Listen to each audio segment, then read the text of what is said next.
Last time मैंने आपको discuss करवाया था स्ट्रक्चर ऑफ किडनी के बारे में। तो आज का जो हमारा टॉपिक रहेगा वो है टाइप ऑफ नेफ्रॉन। तो मैंने सबसे पहले कल आपको बताया था कि जो किडनी के पार्ट होते हैं जैसे रीनल कार्पसल हो गया, कॉर्टेक्स रीजन हो गया, मेडुला हो गया, आर्टरीज, वीन्स हो गया, मेजर कैलिक्स हो गया, और उसके बाद पेपिलिया पैरामिड हो गया, रीनल पेल्विस हो गया, माइनर कैलिक्स हो गया, रीनल कॉलम्स हो गया। तो सारे का सारा मैंने आपको ये अच्छे से डिस्कस करवाया था और ये हो गया रीनल हीलम हो गया। देन उसके बाद आज हम बात करेंगे नेफ्रॉन की। तो कल मैंने नेफ्रॉन को ये बताया था कि जो नेफ्रॉन होते हैं वो क्या होते हैं, स्ट्रक्चरल एंड फंक्शन यूनिट होते हैं किसका, किडनी का। तो इनके भी कुछ पार्ट होते हैं। तो this one is called efferent arteriole and this is called efferent arteriole. तो ये जो है ब्लड लेके जाएगी, एक जो है ब्लड लेके आएगी, तो एक जो है ब्लड मतलब बॉडी से ब्लड लेके आएगी, एक जो है वो फिल्ट्रेटेड ब्लड बॉडी में लेके जाएगी। ठीक है, इफरेंट जो होती है वो लेके आती है, और ये जो एफरेंट होती है ये लेके आती है बॉडी से, जो फिल्टर होने के लिए होता है।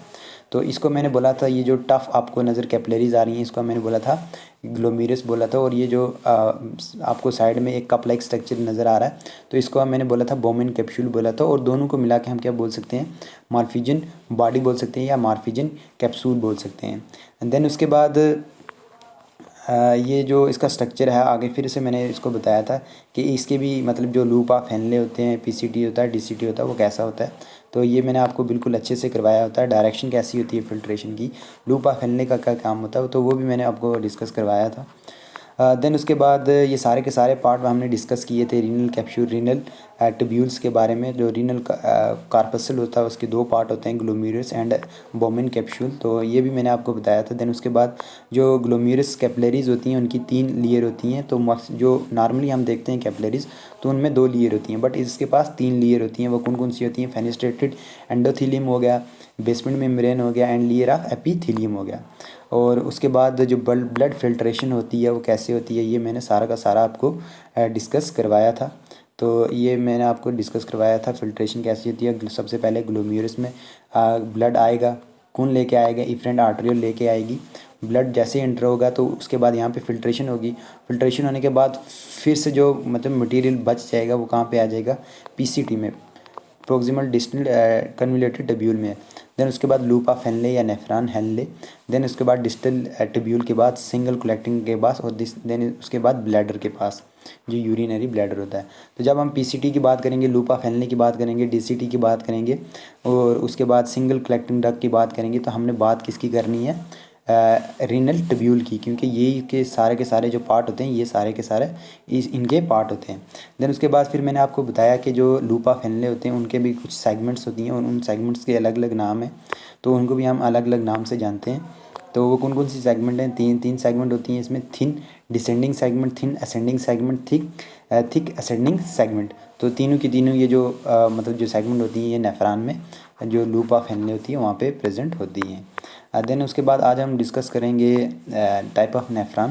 तो टाइप ऑफ नेफ्रॉन लोकेशन के हिसाब से 2 तरह के होते हैं, मतलब based on the location and position there are 2 type of nephron. तो कौन कौन से नेफ्रॉन हैं, तो सबसे पहला हो गया कॉर्टेक्स नेफ्रॉन, और दूसरा जो हो गया वो हो गया जक्स्टा मेडुलरी नेफ्रॉन। ठीक है, तो सबसे पहले हम स्ट्रक्चर की बात करेंगे। तो स्ट्रक्चर में क्या है कि ये हो गया हमारा किडनी का portion, this is the frontal portion of kidney.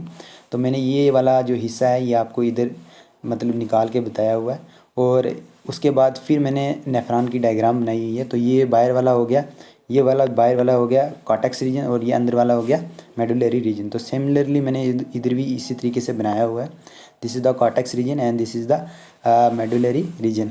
तो जब हम जक्स्टा मेडुलरी नेफ्रॉन की बात करेंगे तो जक्स्टा मेडुलरी नेफ्रॉन का जो ज़्यादा से ज़्यादा पोर्शन होता है वो जक्स्टा मेडुलरी मीन्स मेडुला में ज़्यादा से ज़्यादा इसका पोर्शन होता है इस किस्म के नेफ्रॉन का, और कुछ जो पोर्शन होता है वो बाहर होता है कॉर्टेक्स की तरफ। ठीक, तभी हम इसको क्या कहते हैं, जक्स्टा मेडुलरी नेफ्रॉन। देन उसके बाद कॉर्टेक्स नेफ्रॉन आप देख सकते हो कि ज़्यादा से ज़्यादा जो पोर्शन है इसका वो कॉर्टेक्स रीजन में है।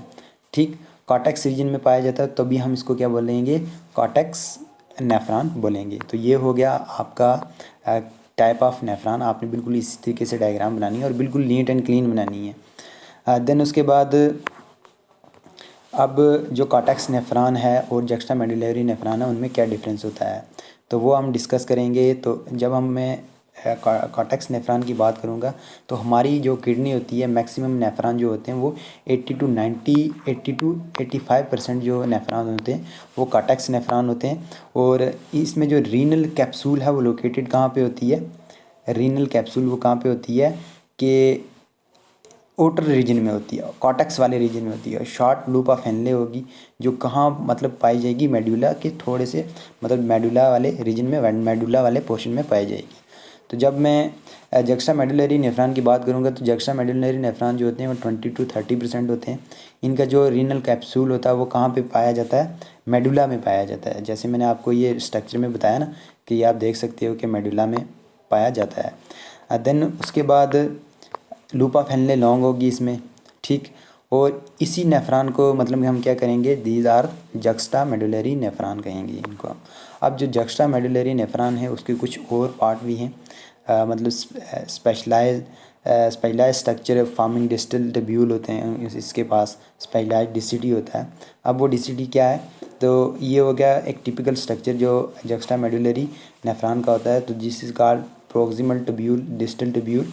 तो ये हो गया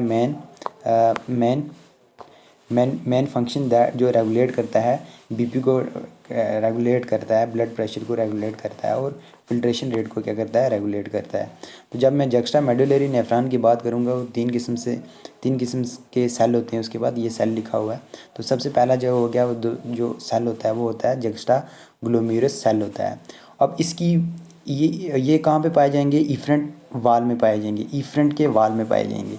और यही क्या करते हैं, सिंथेसाइज करते हैं रेनिन एंजाइम का।